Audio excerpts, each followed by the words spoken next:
بسم اللہ الرحمن الرحیم۔ السلام علیکم ورحمۃ اللہ۔ تمام معزز سامعین و ناظرین کو انفارمیشن پوائنٹ کے پلیٹ فارم پر خوش آمدید۔ سامعین و ناظرین، ہماری آج کی ویڈیو کے اندر ہم ایک ایسی حدیث پاک سنیں گے جس کے اندر اللہ کے رسول صلی اللہ علیہ وسلم نے قیامت کی ایک نشانی بتائی ہے، قیامت کی ایک علامت بتائی ہے رسول کریم صلی اللہ علیہ وسلم نے۔ سامعین، صحیح بخاری میں روایت مروی ہے، حضرت ابو موسیٰ رضی اللہ عنہ فرماتے ہیں کہ رسول کریم صلی اللہ علیہ وسلم نے ارشاد فرمایا، قیامت سے پہلے ضرور ایک زمانہ ایسا آئے گا کہ جب علم اٹھا لیا جائے گا، جہالت پھیل جائے گی اور قتل و غارت عام ہو جائے گی۔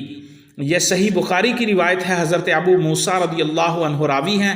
رسول اللہ صلی اللہ علیہ وسلم نے ارشاد فرمایا، قیامت سے پہلے ضرور ایسا زمانہ آئے گا کہ جب علم اٹھا لیا جائے گا، جہالت پھیل جائے گی اور قتل و غارت عام ہو جائے گی۔ سامعین، اس حدیث پاک سے پتہ چلا کہ اہل علم کا اٹھ جانا اور قتل و غارت گری کا عام ہو جانا قیامت کی ایک نشانی ہے۔